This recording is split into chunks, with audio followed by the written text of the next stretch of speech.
Ladies and gentlemen, welcome to the opening day of Worlds 2020. This is the moment we've all been waiting for, as the best teams on the planet have gathered in Shanghai, China, to fight for the prestigious Summoners Cup.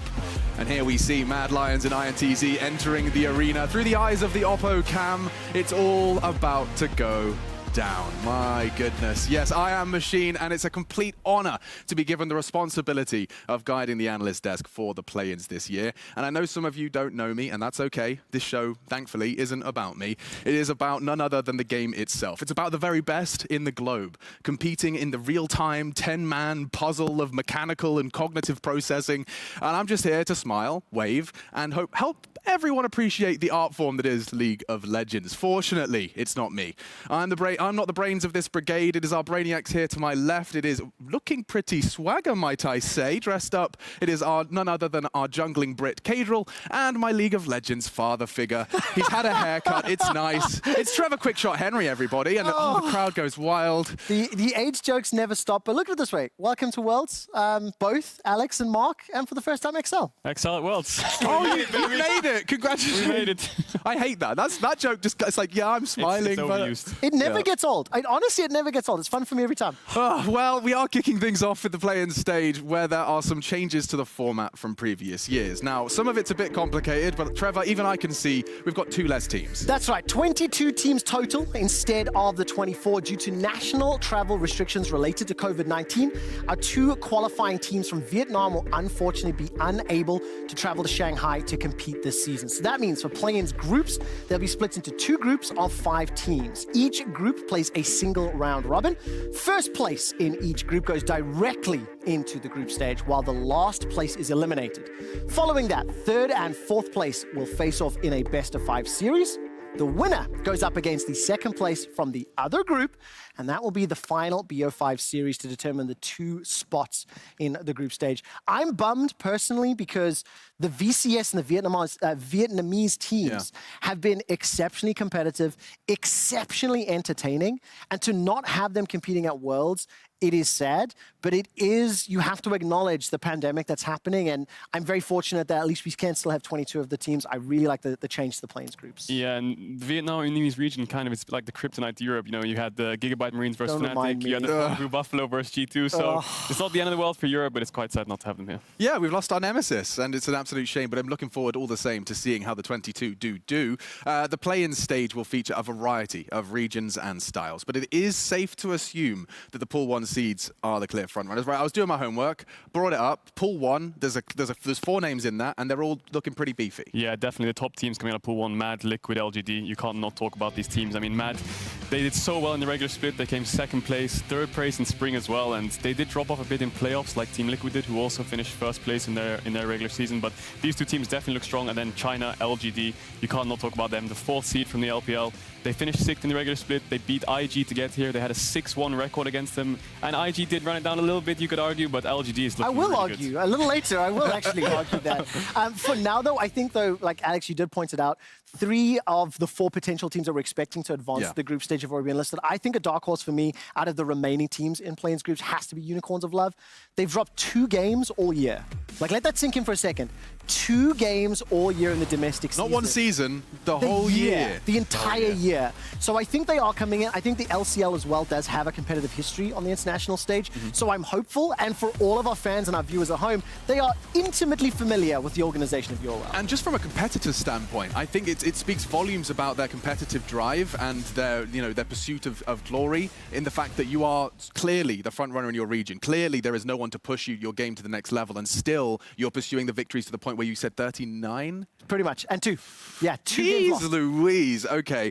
But there is another name, and it is one that's pretty short, easy to say, short and sweet, just like Cadril himself, V3. Yeah, V3. I mean, I have to agree with Trevor. I mean, UL almost made it to Worlds with Splice. They went 2-3 in the end, but V3, the LJL, has never actually made the Worlds group stage ever. They always fall short in play-ins, but this is one roster I'm looking at when I was watching their games in the final especially. Like, they look so good. Their jungle Boogie, he's playing like 10 games of Lilia, 27% damage dealt from a jungler. Are you telling me illegal. you think they're making it to groups? They're going to make it to groups. You're telling me I'm LJL? Telling you, it's Alex, a dark horse. You may not have heard this before, but Vedius has sung the praises of LJL for years. Do you know how many times he's been right? I mean... Not a single time. Yeah, okay. This is the time. You have spent too much time with Various, but I would like to see how they No, play. I want to hear you weave this story. So you were saying it starts with Boogie in the jungle. How else do I defeat You've got Archer in the bot lane. Okay. His mechanics and fights are crazy good. And then the solo lanes of Ace and Paz, I think they're really, really exceptional. I think this team Too much anime. is my dark horse. I think Too they much might anime. make it. I'm pretty Oh. confident. I would love the anime story, though. You know, get that full down, trodden, impossible to overcome odds. There's plenty of that going around here in Worlds.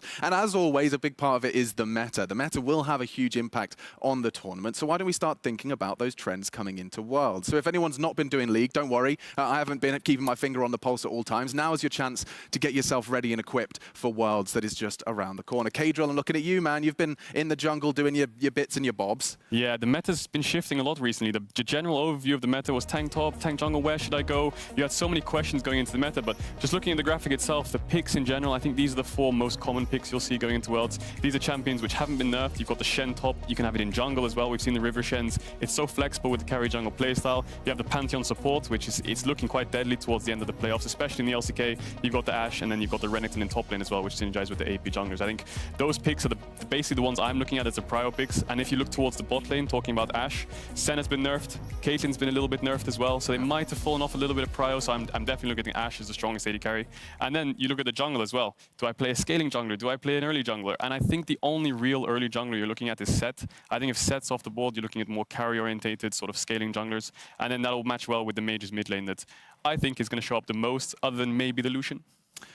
Okay, now I'm going to sound like an idiot here, aren't I? But mages and mid lane. Now, back in my day, I was rocking it down mid with my Lux. She is a mage. That was 2015. That was mid. Why is mages mid lane even a meta conversation? Well, Machine, the game's changed a lot since you've last played. Just to let you know. Touche. I mean, sure. And the mage has been playing bot a lot from G2. You've had mages in the jungle. There was even times where you had Syndra, carts in the jungle, stuff like this. And I think mages will be the aim of the game for Worlds here. I mean, Akali did show some prio in the playoffs, but it did get nerfed a little bit. So other than her and LeBlanc, I'm not seeing too many assassins come in.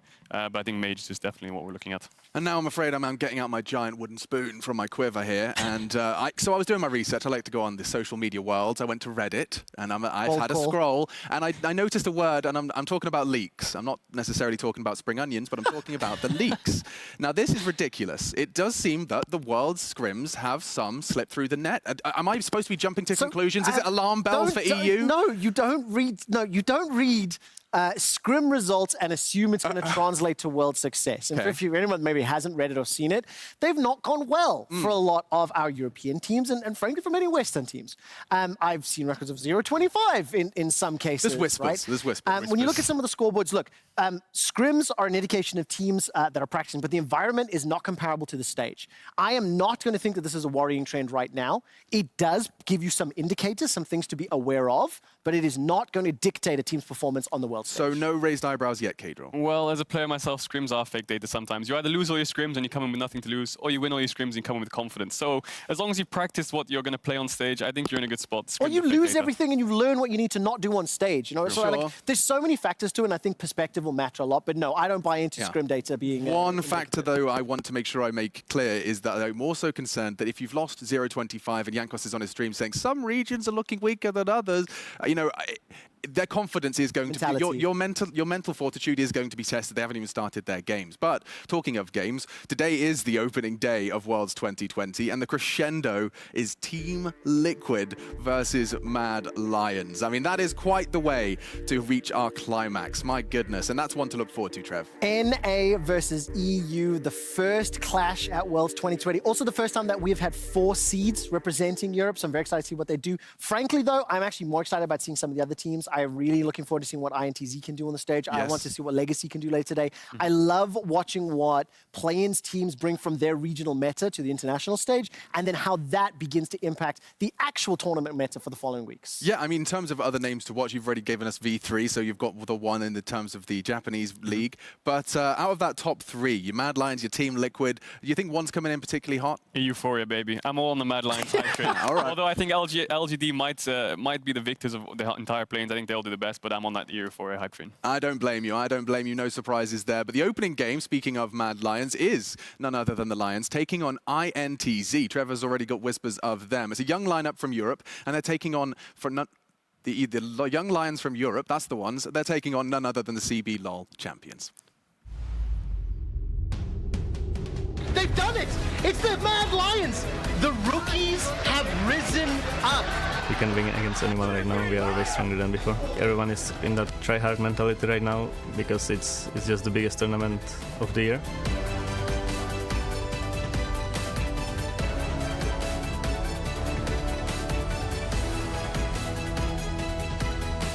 INTZ pentacampeão do CBLOL! 5 vezes tá aí, então! Last. So EU has a tradition of sending a rookie team to Worlds, and this year it's Mad Lions. Does Mad Lions' debut make a bit of a mark of the changing of the guard? You know, are we starting to see, because it's happening in Counter-Strike, where all of these young, you know, these teenagers, these ones that grew up watching LCS of yesteryear, and now they're stepping onto the world stage and have this hunger, unlike any of those veterans now in their waning years. Is this something's happening? Yeah, if you look across the board in Worlds in general, you've got teams like Rogue, Mad Lions, R7, Rainbow Seven. So there's lots of rookies coming in, and the good thing about rookies is they're so passionate, they're so aggressive, they're so innovative. Like, they come up with crazy picks. Mad Lions brought so many random picks to Europe as well. So that's the main thing about the rookies popping off. And if you look at other teams, maybe if they have too many veterans, their playstyle becomes a little bit stale. But with Mad, it's always going to be a fun surprise sometimes. It absolutely is, and this is a team that has taken Europe by storm. They've consistently improved throughout the year. They've shown that they have deep abilities to play multiple styles. I'm going to be looking at Shadow and Kaiser as the two players that are coming to the international stage for the first time that really blew me away at a regional level, but all eyes are going to be on Humanoid. Mad Lions took the spot of Splyce, replaced them. Humanoid is the only returning member from World Championship last year. He went from play-ins to quarterfinals, and frankly, made me eat humble pie. I did not expect Splyce to do as well as they did, and I did not expect Humanoid to compete at the level he did. The expectation I had for his ceiling is now blown wide apart, and I want to see what he can do leading these young, hungry players at the World Championship. Exactly, leading the young, hungry players. I mean, if you look at Humanoid last year, he was the rookie on the first-time World stage alongside with Torres, so he had players like Chachi, Circe, all these veterans around him, but now he's around 4 rookies. It's their first World Championship. He's the one who kind of needs to step up, show them the way, and just basically help them with anything regarding nerves or even in gameplay. But don't you think that position of nurture can actually help some players develop their own game? Like for Humanoid to impart knowledge onto the 4 other players, do you think that might actually help him internally as well? Yeah, definitely probably helps him grow as a leader, helps him in game as well, being the shot caller, stuff like this. So yeah, I'm excited to see how they do it. Yeah, just awareness as well, just being aware of what your teammates are doing to a higher extent. I'm excited to see Humanoid in the Rift, and their opponents are INTZ from the CB LoL, who made it to the group stage way back in 2016. And this year, they're looking to do it again. So 5 titles, 5 years, it sounds good, but you've been looking. How good does it look?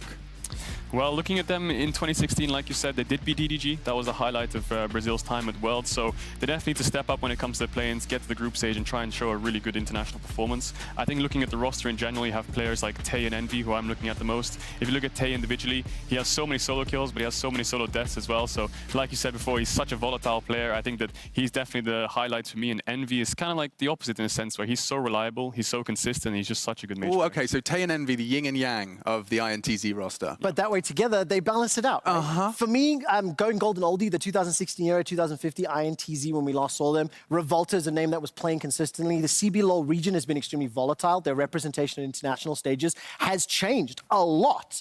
And they were one of the scary teams, you know, coming from play-ins, and now that's fallen off. So a lot of pressure on INTZ, watching them come up against EU as well. We know Mad Lions' strengths and weaknesses. Yeah. This is a great litmus test to set expectations for the rest of the group stage. No, and absolutely. And when it comes to Mad Lions, you know, clearly coming into this as to a degree a favorite.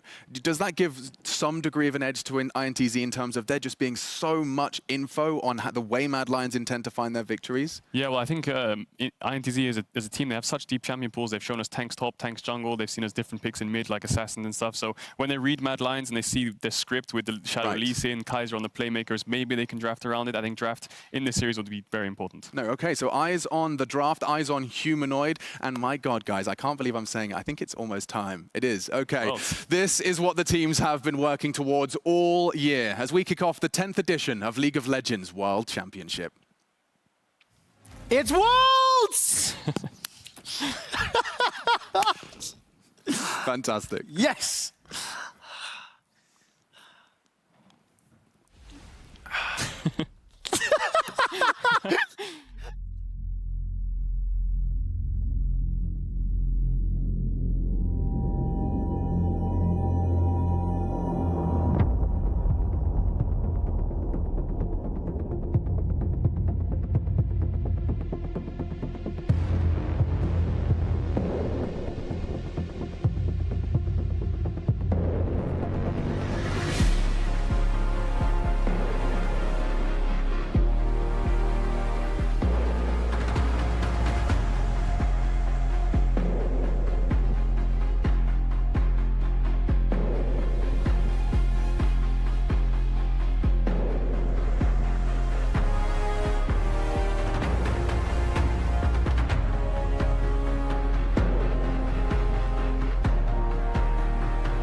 Players and fans of League of Legends, I bid you welcome to Worlds 2020.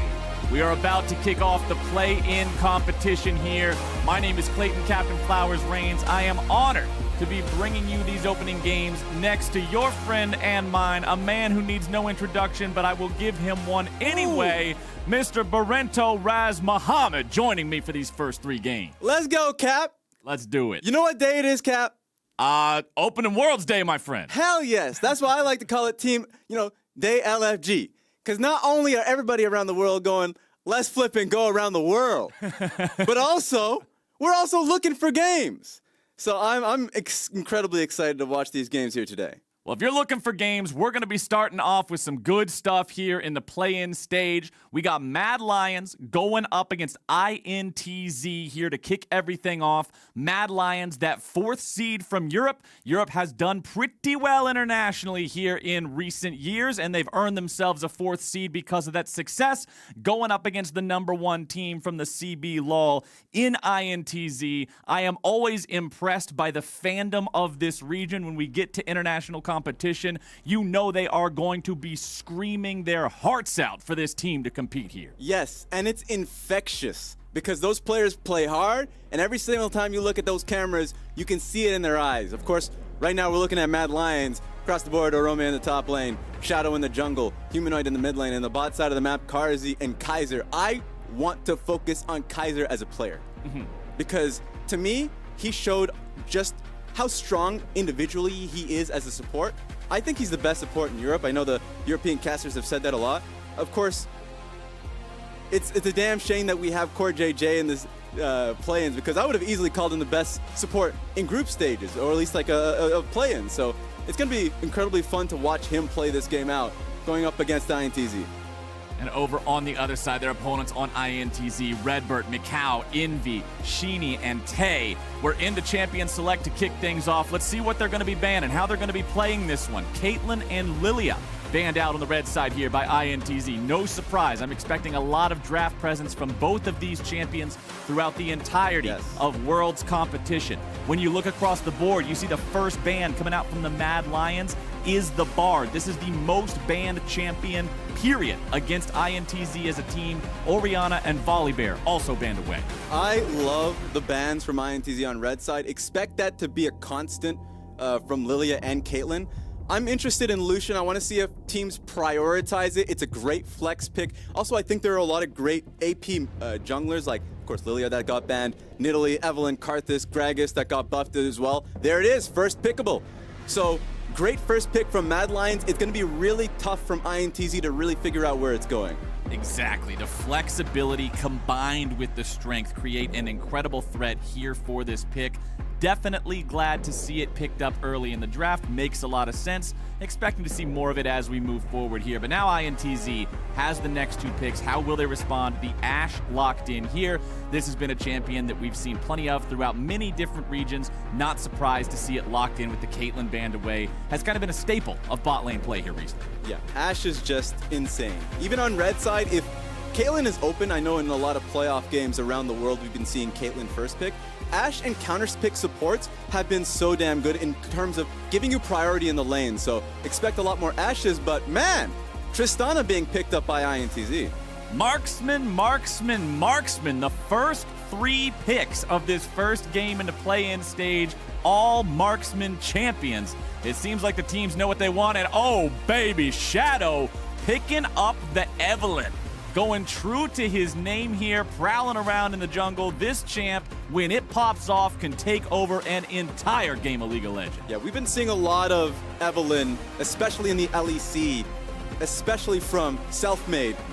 It's a pick that's being picked up more frequently. I already talked about the AP junglers that we've been seeing, especially in solo queue. Renekton rounding that up makes for a very strong top side of the map from Mad Lions. I think all of the preparation that they had coming into the group stage is showing out. All right, one more pick from INTZ before we get to the second part of the bans. They know what their opponents have for solo lanes and jungle. It means we will be looking at bans towards the support and bottom lane roles most likely. Gragas locked in here for INTZ. So funny enough, Shinny has received a lot of Gragas bans in CB LoL because that's a champion that people really know is his best, even out of meta. when people around the world aren't playing Gragas, in Brazil, they fear his. So the buffs that came into his armor, making it easier for him to clear out through the jungle, and even now knowing what his matchup is, so he doesn't have to fear for an Olaf that can really be a problem, makes it much easier of a pick, gives them an AP option so they can run Tristana mid into the Lucian. I think this is a great draft here from INTZ as well. Thresh banned out as the first ban of this second phase down here. Neither side has a support locked in so far, so I am expecting to see a few different bans towards that role. Shen banned away from the side of, by the side of Mad Lions, excuse me. Shen has been one of those champions that we've seen quite a lot of success of. Back in North America, we got to see the resurgence of the power of River Shen in the jungle, and then some other regions too. The champ also being very effective there in the top lane, so having that ban away, preventing Stand United from being on the map, I like to see it. Syndra, a staple of the mid lane, a champion you always see at the highest levels of competition in League of Legends, banned out by INTZ. Also just a strong bot lane. Syndra here, you should fear it because if you put in Lucian in the mid lane, like, the damage spread is pretty good from Mad Lion's side. I think they're trying to aim for a Karma fourth pick, because Ashe Karma just secures yourself a bot lane shove. It also is great at being able to put down Ardent Sensor in either of your ADs.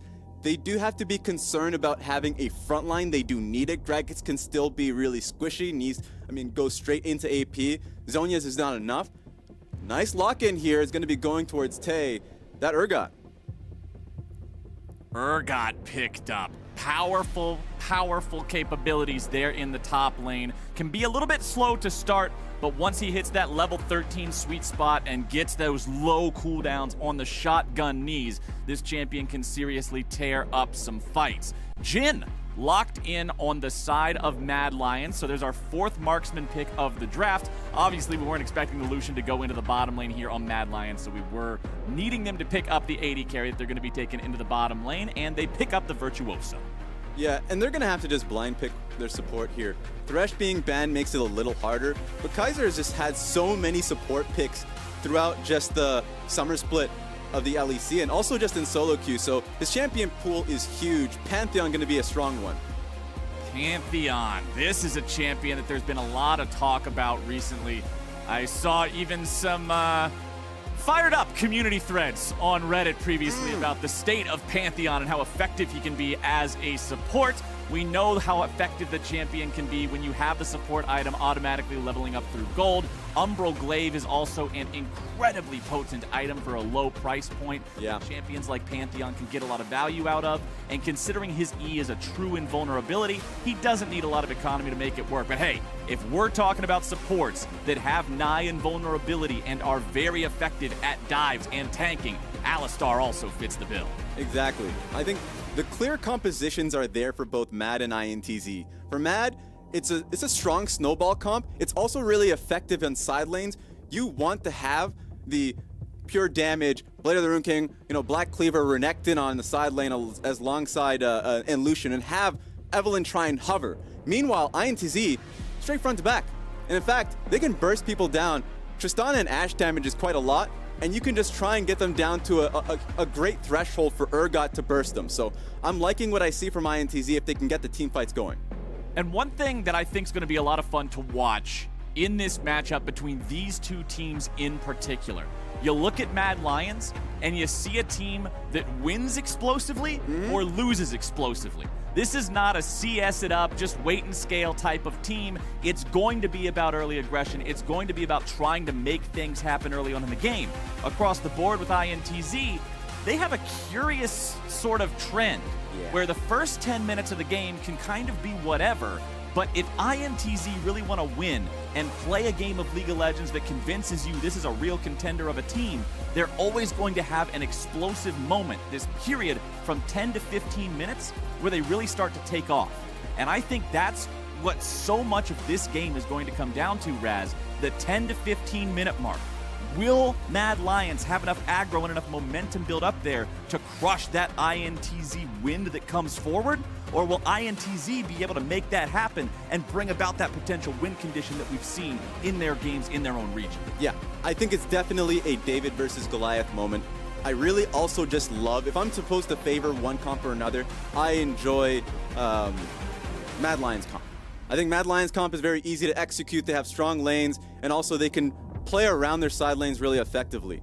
Meanwhile, INTZ, you're right. I mean, past 10 minutes, it comes down to their setup around Drakes, Rift Heralds. If they can get the fights they want, then they can really snowball with the front line that they have. Lots of front line. Also having the ability of the extra turret push power behind a champion like a Tristana does create a situation where if they have some leads, if they can approach that 10 to 15 minute window with some advantages and some momentum of their own, it will be easy to snowball that into some extra gold through taking tier 1 turrets, through looking for turret plates, talking about Rift Heralds especially. Combine a Rift Herald with a Tristana, knock down the first couple of plates there with explosive charge and auto attacks, let Shelly finish it off. Money in your pocket, my friend. Yeah, and I wonder, I mean, remember, this is first game of Worlds here in play-ins, and also there's some champion unfamiliarity. We haven't seen the Gragas in such a long time. Urgot as well, depending on the region, you haven't seen that in a long time. So there's going to be certain moments in matchups where you might slip up. There might be a moment in a team fight where you're not really sure how it's going to play out. These moments are moments where, honestly, INTZ can prey upon. So that's what's going to make it interesting for me.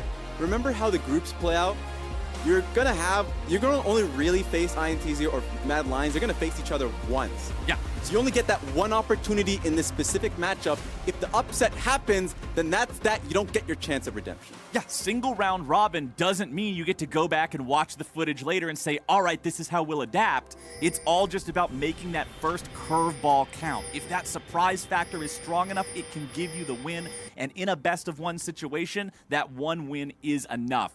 We are now on the Summoner's Rift. We're kicking it off. It's the first games of Worlds 2020. Mad Lions from the Mad Lions from the LEC going up against INTZ from the CB LoL to break open this show. Tay walking into the enemy jungle here early on. Arome waiting around in that brush, has Shadow right behind him. Remember, when it comes to Evelynn, the first 5 levels don't really feel that crazy. Wants to hit level 6, get that camouflage so she can move around the map undetected and become that much deadlier. The champ is incredibly vulnerable if caught out of position or played sloppily with her engages and needs to find effective flanks. Yeah, and also just the early game, at least the first 2 clears, going to be important just so you don't get invaded upon. An experience disadvantage. If you ever fall behind on an Evelynn, it can feel really bad, especially, you know, let's just say you get your Runic Echoes item. The next item takes a long time. It's literally a Rabadon's Death Cap, by the way. So you really can't fall behind here. So I love INTZ's level 1. Got a ward towards top side so they know where Evelynn is starting. That's where Renekton was going to look for a leash there, so they got that a bit of information. Gragas came back on the map, got his ward down, and he also now has Sweeper's Trinket. So it looks like they put a lot of effort here. I also want to make a point of, in terms of, there's some familiarity between both of these organizations.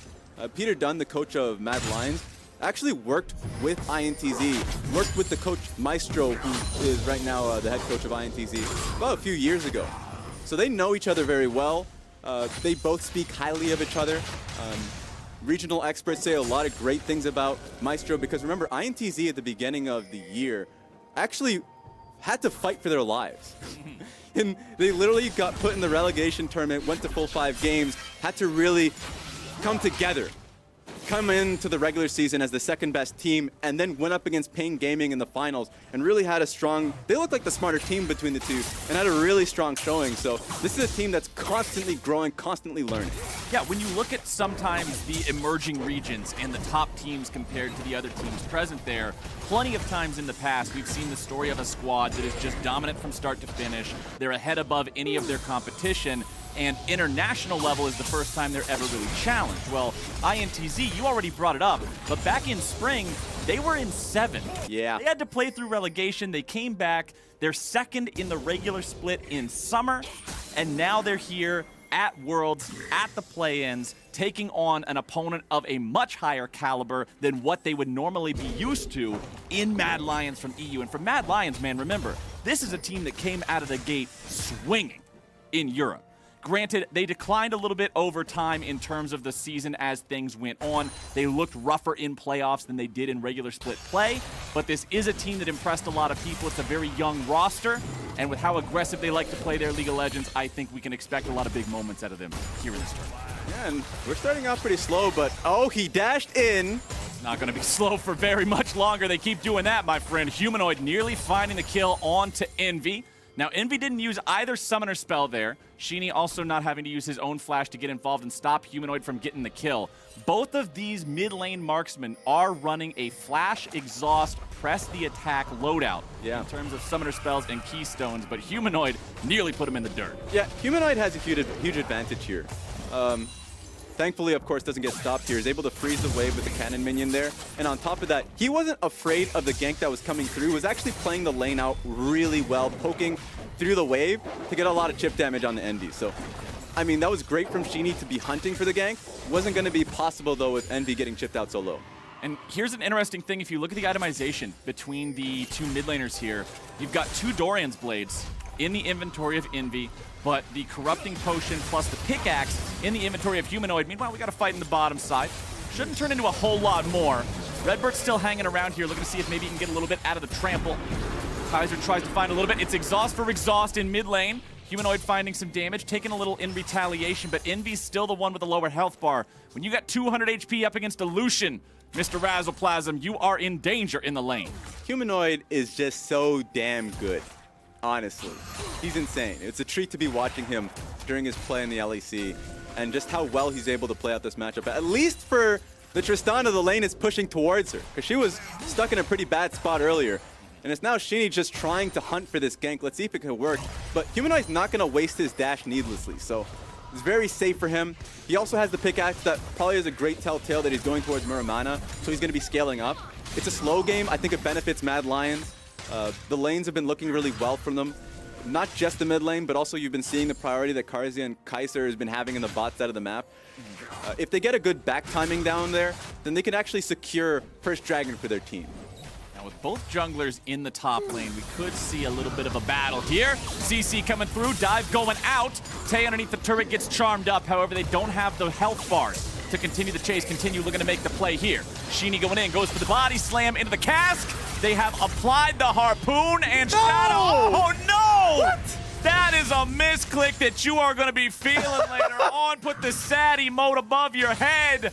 A tragic misplay for Tay. You hate to see it. You never like to see that happen on the world stage. No! You were so close to being able to net that first blood. But that just was the worst misclick you can have, man.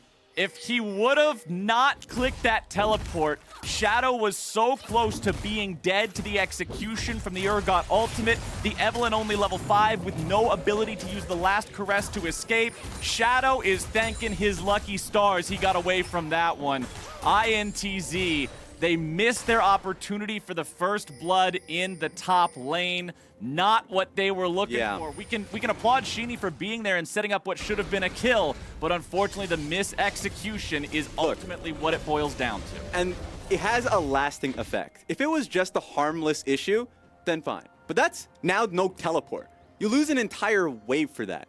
And if Orome, of course, is just going to be walking back to the lane, that's now TP advantage for Mad Lions. I already said that they had an opportunity to go for first Drake here. Now it's just not going to be even contestable for INTZ for it. And when you look at INTZ, how this team wins their games, how they like to play, their solo lane in mid and top have the highest solo kills of anybody in their region. These guys like to make the game a little bit bloody. They like to do some of the carrying work here for INTZ. And now that Tay has lost those resources, he doesn't have the teleport. He missed out on the opportunity for that kill. That is weakening that win condition. It is weakening how they like to play. We are 1 minute and 45 seconds away from that critical 10 to 15 minute window that I mentioned too, that is often so important when you look at whether or not INTZ finds success or failure in a game of League of Legends. So as we get closer and closer to that, make sure we're watching what INTZ does as a team because of the importance of that 5 minutes. Yeah, it's good to point out something that I've noticed for INTZ. There are a few teams that, you know, when I prep for before game day, I want to see if they play respectfully on their side lane, as Envy's getting a lot of damage down by the culling. Yeah. Just watching out just in case. But for me, INTZ are a team that they want to fight and they want to utilize their top laner. There'll be times where they might even lose top lane wave because Tay does something like this. where he wants to look for an opportunity where Mad Lions think that they have a numbers advantage or even numbers, and they turn it on a dime. So if Mad Lions can play respectfully here, if Orome just makes a point to the team that I don't see where my top laner is, just be careful, then great.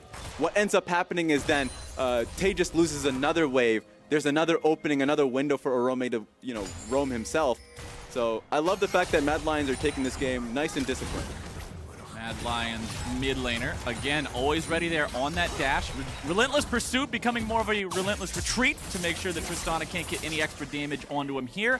As Shadow is working on the Rift Herald, he's spotted out. They see what he's up to here. You can see the Scryer's Bloom also keeping an eye on that ward. That one will decay now, but Sheeny will just take his red buff away. Considering Humanoid is moving over to the Rift Herald now, it's going to be a 3-man attempt on this objective from Mad Lions. Doesn't look like it'll be contested here at all.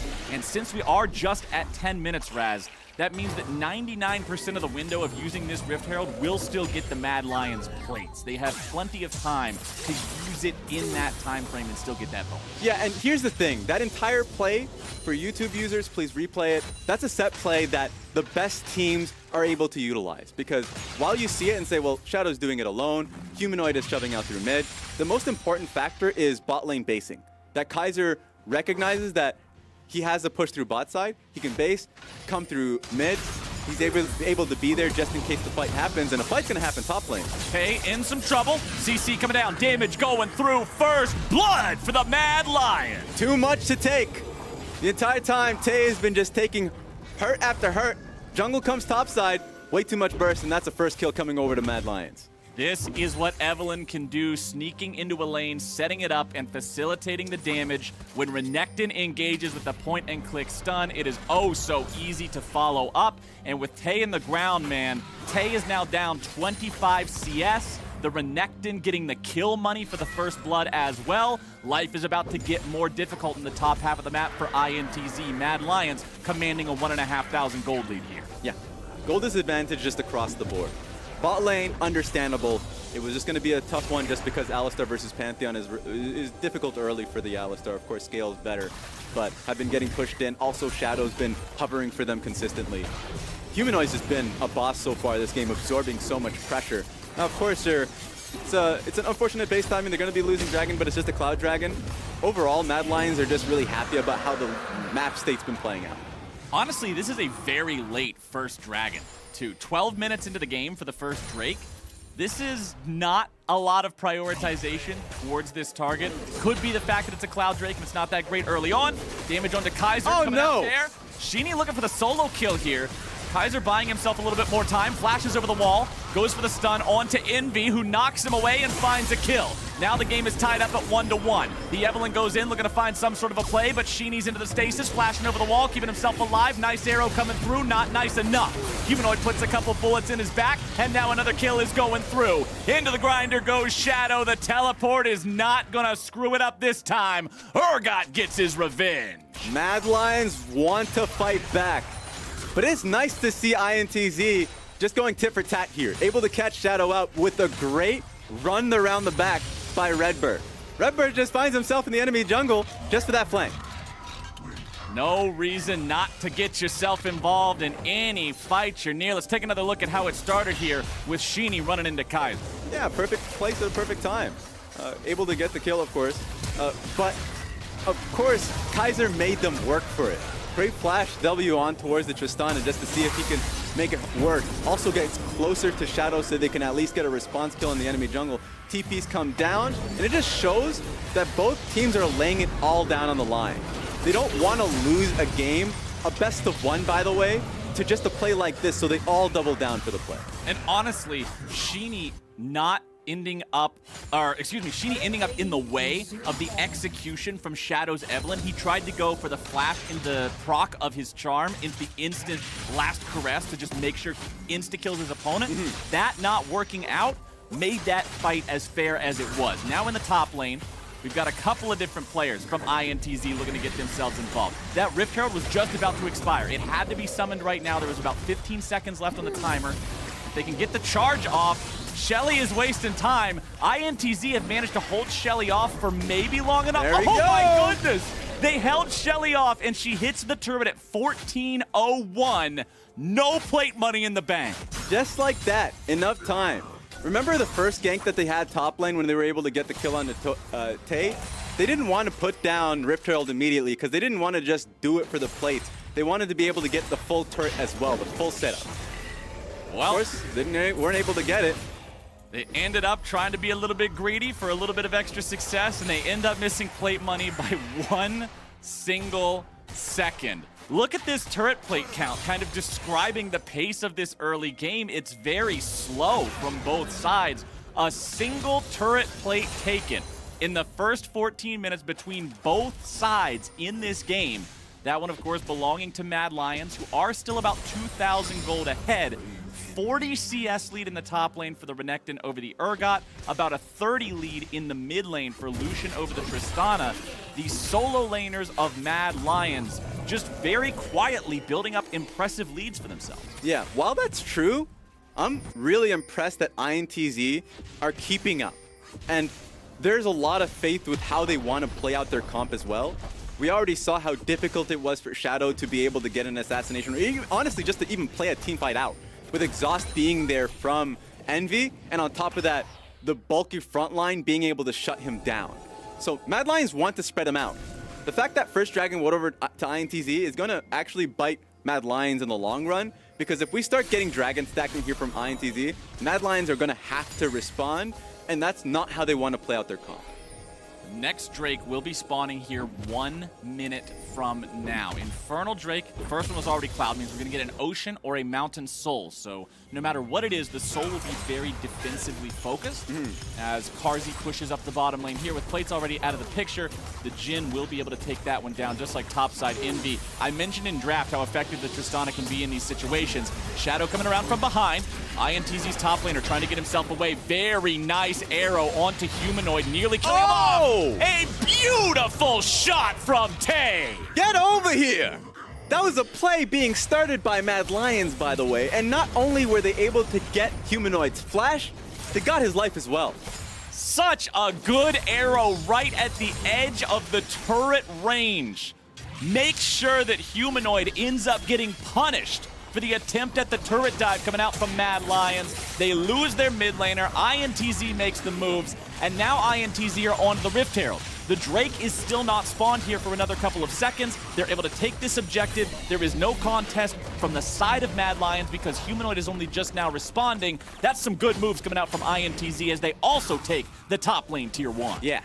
Cap, we got a problem. All right, we got a problem. Describe the problem to me, my friend. Like, remember, hearing from the desk, talking about INT's greatest moment in Worlds being able to take down EDG. We're getting to that point where Mad Lions are just responding to, or at least no, INTZ's responding to Mad Lions punch for punch. I have sung the praises of Kaiser, his movements and, walking towards the play. Redbird has matched him 2 times already. Not in just the top lane play, but also, of course, when they were trying to dive the Urgot in mid. So it's getting slow.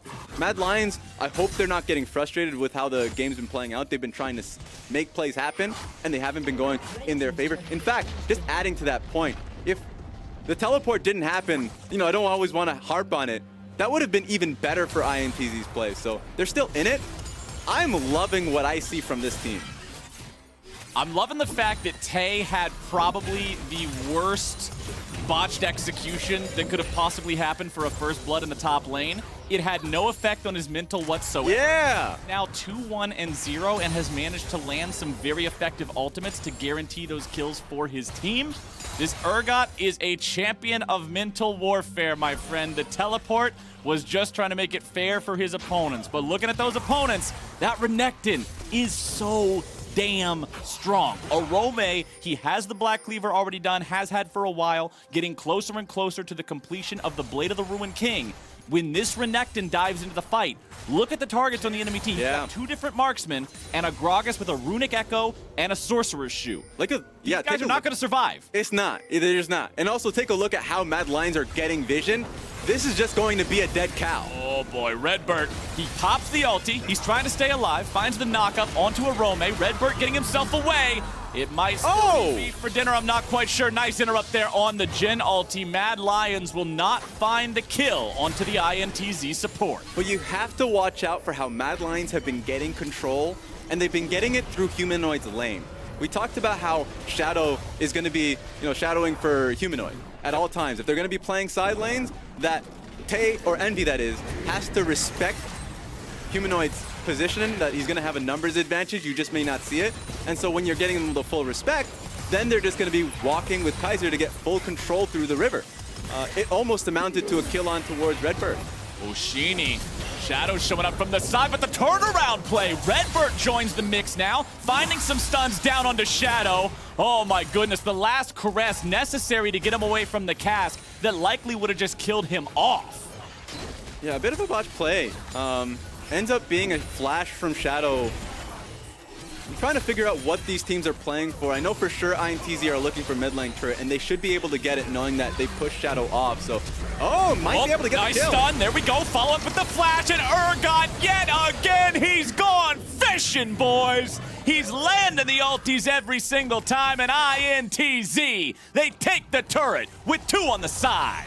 They're breaking the door down in the first day of Worlds, first game, against what people would believe to be the best team in this group.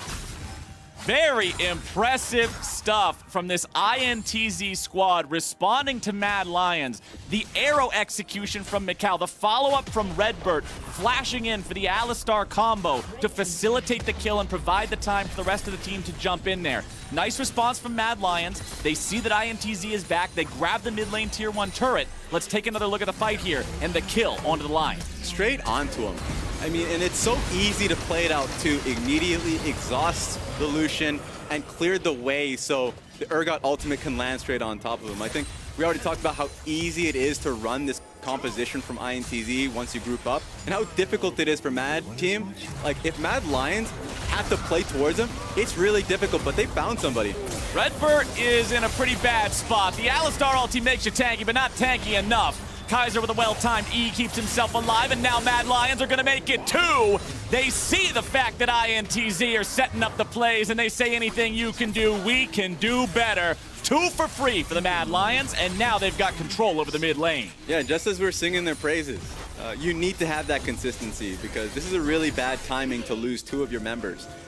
I was thinking about if they were going to be looking for this mid lane turret, they might be anyways, but the major objective that they're playing for is the Ocean Dragon. It's an Ocean Soul, by the way, and INTZ were looking to stack that. So the fact that they came out with such a huge play mid lane, and then now they just took 2 steps back.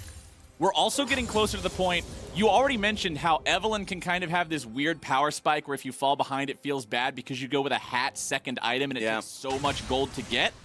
Well, sir, League of Legends has taught me, in order to make a hat, you've got to have 2 sticks. There are 2 sticks in Shadow's inventory, and that means all he has to do is pay the shopkeeper to put them together into some fancy headwear, and all of a sudden, this Evelynn's going to be doing that much more damage. Humanoid with a flash away, but now the fight's going to turn back against INTZ, and with Envy out of the picture, surely they're going to have to run all the way home. Redbird's eating the bullets coming out from Humanoid. It's the Jhin able to find the double kill, and Carzzy is crazy, baby. Evelynn going in, able to find some damage with the last caress, and INTZ run away licking their wound. The snowball is starting to come, and Mikal had to flash away from the Jhin W because it was the Evelynn ultimate that really targeted him. This game is getting out of whack right now. Mad Lions has set their vision. INTZ are not necessarily respecting it, and there we have it. This could be a Baron here for Mad Lions. Baron attempt from the Lions. Already got it down below half HP. Tay coming in around the corner, but they're already ready. The Mad Lions have set the trap for their prey, and his name is Tay, but he's coming around and he's found 2 kills. Double kill to the INTZ top laner. Over the wall he might be able to go. He shoots it in, but he will not steal. Humanoid secures the Baron, but 2 members of the Mad Lions are dead. They underestimated the power of the Urgot. Remember level 13, Raz. This is the critical point of Urgot when the shotgun knee passive is on 2.5 seconds, and the champion cannot be underestimated. Humanoid flashes at the perfect time, and Envy was just caught off guard, not respecting, of course, the positioning of the enemy team. And at this point, it's just so hard to play it out. Oh, yeah. We've all been there. Every single person ever played League of Legends has felt that expression deep down before, as the Ocean Drake is now being taken by INTZ. Remember, this is not anywhere close to a soul for either side. It's still only a 1 to 2 Drake count because of the fact that the first ones went 1 to each side, so not resulting in a win condition here anytime soon, but it is one step closer there for INTZ. But remember, Mad Lions are still wearing purple right now. Mad Lions can still be the ones looking to make some kind of a move. Ash Arrow will not find a target. Sheeny also using the Predator there, being ready to catch up if it did connect. But now that that big engage is down, they don't have that go button. This is bad. INTZ are falling back. I'm pretty sure Shadow saw him. Oh, the go button's coming out anyway. It's Redbert leading the charge. He's in the front line, going to be taking up some damage, but now Kaiser's also got to be worried. Humanoid coming in from the side, able to find the kill onto Macau as Sheeny gets a kill onto Kaiser. Last Caress says goodbye, Alistar. See you later. Envy trying to walk away. The Jin bullets are flying, but nobody's dying. INTZ. 3 men left alive. They're walking back to the base. It's a 2-for-1 overall. Carzzy still looking for the deadly flourish. Tier 2 turret down in the mid lane. Baron buff still enchanting the remaining players on the push here for Mad Lions. They will knock down this Tier 3 turret and expose the mid lane inhibitor. Man, INTZ just doubling down. Without Baron, face to face with Mad Lions, they still think they can win these fights. And even just seeing what Envy was seeing, being at a flank position is always really risky, by the way. If you're trying to play around Fog of War, you don't know where Evelyn is, so you run that risk that she sees you in line bush. They go for the engage at the end, but it's just so easy to pile on damage on towards Redbert. And my god, Humanoid finds that assassination. Well done by Humanoid, dashing in so aggressively to kill off the enemy AD carry at the very start of the fight. 0, 1, and 5 for Macau. Hasn't got any of the kills for himself yet, but has been instrumental in setting things up. Kaiser walking a little bit close to the rush, but look at the amount of time he was able to buy utilizing the defensive power of the Pantheon. Now Humanoid's in a bad spot. Now Humanoid's going to be taken down, and now Tay is on the hunt. Flipping the Evelyn behind him, looking to walk around, able to find the kill, making a double, over to Tay, looking to grab even more. It's a triple kill for Urgot. There's that cooldown I am talking about. The damage is way too real. And we're back on the map. It's that champion unfamiliarity that is making it work for INTZ. Because if you saw the beginning of the fight, Kaiser's patting himself on the back. I just absorbed all that damage. I found all 5 members, guys. We know where they are. Like, ordinarily from that point, you'd want to push out mid lane because you just squashed their play.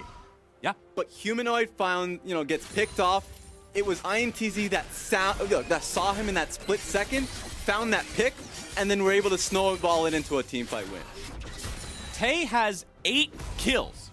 It doesn't matter that he was down 50 CS at one point. He's got 8 kills. Let's take another look at it. Oh, it's his point of view too. The moment he sees that Ashe ulti hit, gets right in. And he wants that fear to hit Evelyn as well. And this is the most satisfying moment in League of Legends, my friend. The damage. It's He's huge. shredding people.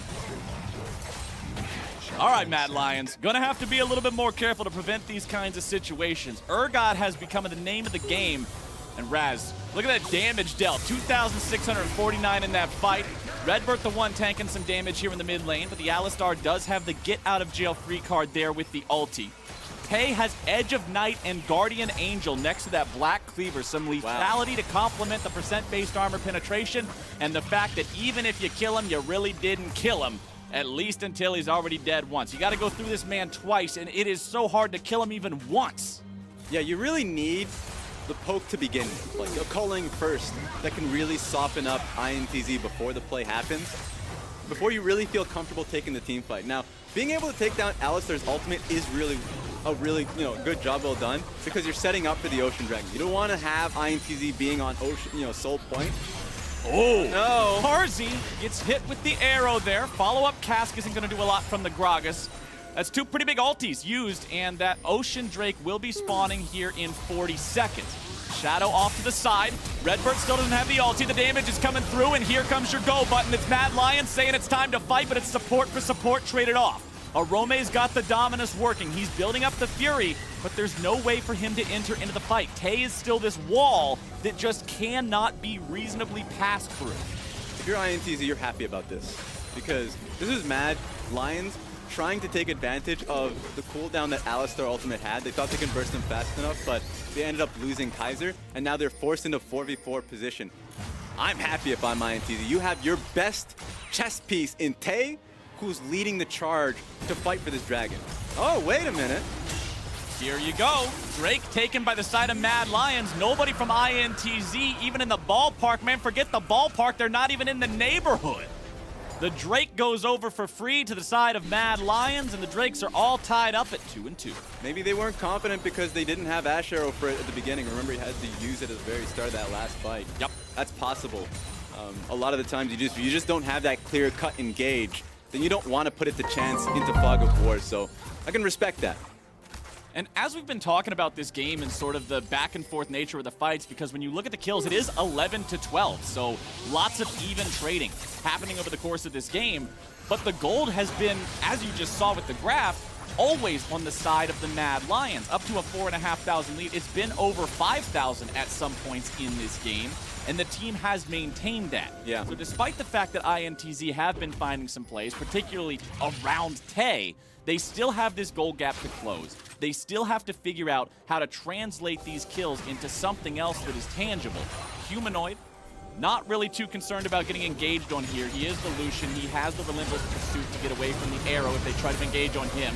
Redbird going after an engage of his own, trying to stay alive, using the ulti here. Shadow on the chase, looking for the damage. Oh no! Macau, and Shadow is down. It's a 1-for-1 trade as Envy tries to escape away from the curtain call. Flash is out. Tay's Guardian Angel is procced. If they're able to kill the Urgot, this is huge for the Mad Lions. Tay's in the middle, but Tay is gone. Mad Lions are able to find two. Mad Lions looking for even more. Arome dashing forward, Macau kiting back. Here comes the Pantheon, and Kaiser wipes him from Summoner's Rift. Now chasing further after Sheeny. The body slam over the wall, but a huge fight for the Mad Lions. A great pick from Mad Lions. It was really dicey because they could not go to the bot lane wave. They had to respect the positioning that INTZ had on Baron. If they had even decided to send one member there, that's a really fast Baron take from INTZ, by the way. Their comp has so much damage across the board. Ended up taking that fight, and now should be a Baron for Mad. Mad Lions working on that second Baron of the game. Remember, the first one was a little close. It looked like it almost got stolen away. They also had to trade two of their players for it. Sheeny's coming around from behind, looking to maybe get involved here. Redbird wants to at least try to save him. Sheeny has to body slam away. Redbird with the flash over the wall. And it's INTZ who end up just losing resources for this attempt. Tay also using the teleport to try to get there in time in case there was a winnable fight, but it's just not the case. Mad Lions doing some good work. Let's take another look at the replay of the previous fight. Yeah, I didn't get to see what made it go so wrong for INTZ here because it was a free pick on towards the Evelynn. Yeah, the Alistar was definitely free for the pickings here. Even though Macau couldn't get a lot of good damage off because he was having to deal with Shadow, at the end he did buy a lot of time there, but I mean INTZ, Tay is just really pretty squishy. And I think that's the problem here, is that if he's just taking free damage without his team really being able to all in, then you're just in a really tough spot. The tough spot gets tougher as the Mad Lions build that gold lead up to over 8,000 gold. With the team buffed up with Baron, with this sort of an incredible gold lead, I expect this base to take a lot of hurting on this Baron buff, Raz. The mid lane inhibitor is exposed. The Mad Lions can force a fight on open ground, not near a turret next to that if they so choose. However, there is still one turret standing in the tier 2 line here in bottom lane, which pretty much just should be free gold here for the side of Mad Lions. Oh! Mid lane, arrow coming. Oh my goodness gracious, he used the ulti backwards and the damn thing still hit him. Shadow gets picked in mid lane thanks to the Ash arrow. The hitbox for the arrow, I believe, is slightly behind where the arrow's tip is located. And it meant that although Evelynn jumps back, she still gets hit after the ult. And you saw him crumbling over in the player cameras there. He's like, no way that hit me. Insane that that's a kill now. 24 seconds off the map. That's their Baron play. I didn't initially like their Baron setup on the map because they can hard 1-3-1 it with the Renekton and Lucian. They don't necessarily have to only play through 2 lanes. It just seemed like they wanted to all in on the Dragon setup. They wanted to keep their vision there. They do have a lot of great purchases, double QSS on their carries and Karzi and Humanoid, and also Humanoid was able to get his IE. he is just outputting so much damage now. Redbert goofed the combo there a little bit, and now he's going to pay for it with his life. Culling plus curtain call, and the ultis are enough. There's so many bullets flying, you would think it was Call of Duty. Humanoid jump forward. There comes your lockdown. There goes your kill. Pantheon coming in on the wings of a dragon, jumping in to join the rest of the squad, and the Mad Lions are on a victory push. There are 3 players left alive on INTZ. The Mad Lions are pushing down the mid lane as a unit. Renekton activating the ulti, charging up the Fury, ready to go here for the fight. It's a 5v3 as Shadow has finally caught up to the rest of the squad. Already one Nexus turret gone. There's your initiation from Kaiser going on to Envy. INTZ, they're still alive for now, but they've lost their Nexus turrets. It's Mad Lions onto the Nexus. It's Envy down. It's Shadow with the kill. And that is it. The first win of the play-in stage of Worlds 2020 goes over to Mad Lions. It was a hard-fought victory, Cap. That was a tough one. A lot of respect to the crew over there, the CBLOL INTZ, really putting in some work, but Mad Lions were the more consistent team, finding picks through the mid lane constantly.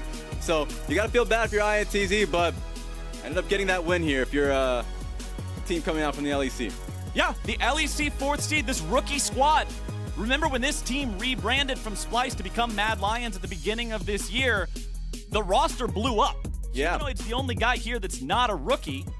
And he was really important for the wins that they were able to get. The Lucian with the dash over the wall and the back end of the fight to assassinate the Ashe in that one mid lane fight. His powerful laning that built him up the leads, that allowed the team to have the gold advantages that they did when they did. It was just very important for his team, for him to be that presence and sort of be the leader among those rookies. And Mad Lions earned that win. And one thing on top of that, because that's the things that you do see. You see what is like the impactful team fights that Humanoid was able to get. What people don't tend to like give credit to was the amount of pressure he absorbed from Sheeny. Sheeny was always mid. He was constantly playing in a 1v2 environment, and he was coming out trumps. He was able to, incredibly like play out the wave really well, always looking to freeze it into him, was trading really well into a matchup that actually can be difficult for Lucian into the Tristana. I think full credit comes towards Humanoid for what was an excellent game from him.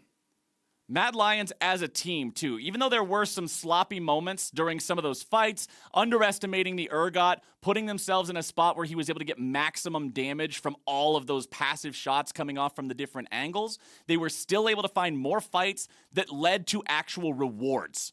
There were INTZ moments where, yes, they got some wins. Yeah. They had some fights that they took. But when you look at the objectives earned, when you look at the aftermath of the fight, it was Mad Lions who got better rewards. Yeah. I always judge it based off the fundamentals, right? Because you can find those team fight moments based off of, let's say, a misexecution in a team fight or even just a misplay overall. But when it comes down to how you get vision, what you're getting for the wards that you're placing down, Mad Lions were always the team that was incredibly efficient based off that. So a lot of credit to Kaiser and Shadow. I know Shadow had some crazy moments in that game, but like every single time they were able to get vision through Humanoid, they found picks off Redbird a lot, by the way. So it just comes down to the minutia, the small points in which the more experienced LEC team was able to get that. So a lot of credit goes towards Mad Lions and such a good win. And talking about the Mad Lions, let's go ahead and look back at one play specifically in our Mercedes drive to victory. And that play I'm talking about is the 25-minute fight, or the fight at minute 25 there in the mid lane. Yeah. Looking at Envy coming in from a flank, I thought that was a pretty good place for him to go for, right? I was like, I guess he wasn't seen. But then Humanoid with the insane assassination from the backline. Honestly, if Humanoid wasn't there for that, I think they lose the fight. I thought that was a really good positioning from the very beginning from Envy to get it. It was cheesy. I mean, like, if Evelyn ended up seeing him in Fog, then you're like, okay, well, that's just bad at the end of the day. But came through hard. I think that was a great moment here from Humanoid. I'm glad we got to see a game with the teams just going punch for punch like this as our first game of the play-ins in Worlds 2020. I want to continue seeing games like this where both squads aren't afraid to get out there and try to make things happen. You already mentioned at the beginning of this game how the way this works is it's a best of one round robin, single round robin. You play each other team one time. Don't hold back on the secrets. Don't hold back on the tricks. Don't hold back on the top lane Urgot. Because it just might be the thing that catches your opponents by surprise. And don't pull your punches.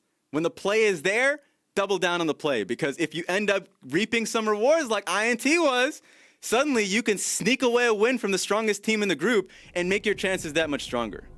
And with things already wrapped up, we are going to be tossed into a quick break, but we will soon be back, and we will see you for more action here in the play-in stage.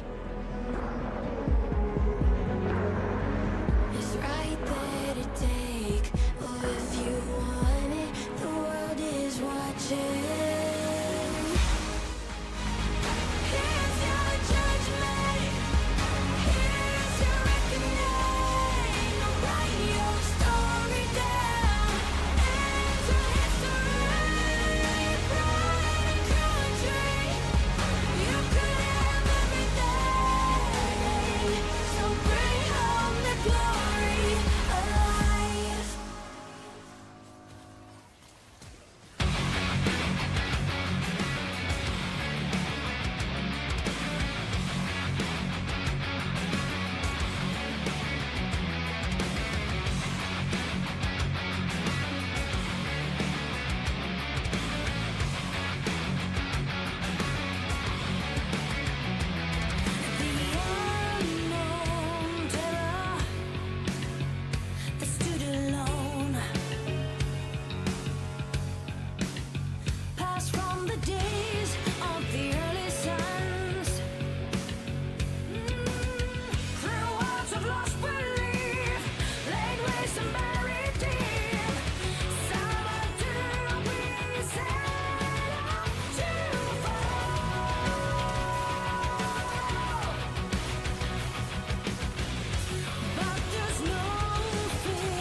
Mad Lions were the more consistent team.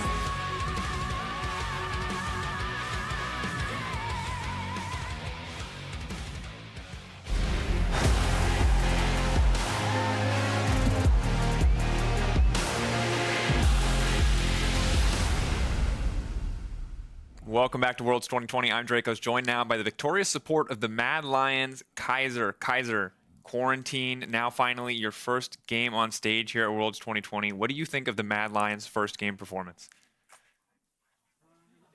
Well, I mean, for us, it was kind of disappointing. I think streams went a lot better than this first stage game, but I think it's understandable because we have to get used to everything, kind of used to a bit of a different setup, a bit of a different stage, it's a bit more cold and stuff like that. So yeah, I mean, you can excuse us. So we'll show a better performance next time, I think. It definitely was a bit of a sloppy game. Do you feel like INTZ caught you a little bit off guard? It seems like there were some mechanical mistakes and also some mechanical outplays coming in from the Brazilian squad. I mean, they caught us off guard for sure. I think, especially in the pick and ban phase, I think we expected less off-meta picks, I guess, like the Gragas, the Urgot, the Tristana mid lane, everything was kind of different, I would say. So we didn't really know what to expect coming into the game, but yeah, I mean, that's why maybe we played a bit too passive in the early game. We let them come into us and we let them make their plays. So that was a pretty big mistake from us, but yeah, it worked out in the end.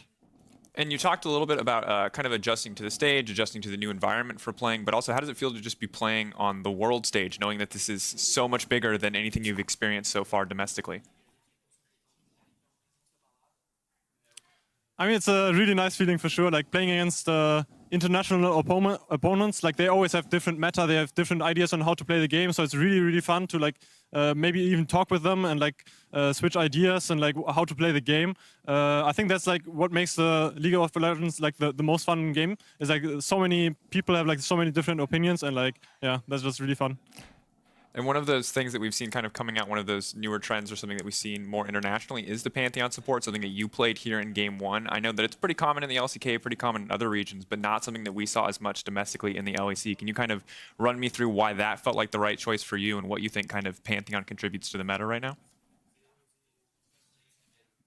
I mean, it's just a strong early game support. Like if you want early aggression or if you want prio in lane, like Pantheon is basically the pick for you because like he doesn't really lose many matchups. Like he goes even at best, at worst. So we just wanted a prio lane bot lanes to get Evelyn through the early game.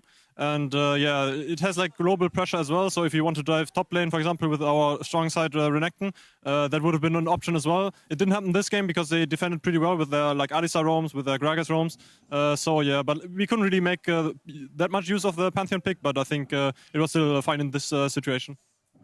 Well, regardless, overall, it was a win for the team, so congrats to you on your first win again. That's going to do it for us here at the interview desk. When we return, more Worlds 2020, but for now, we're going to toss it to a quick break.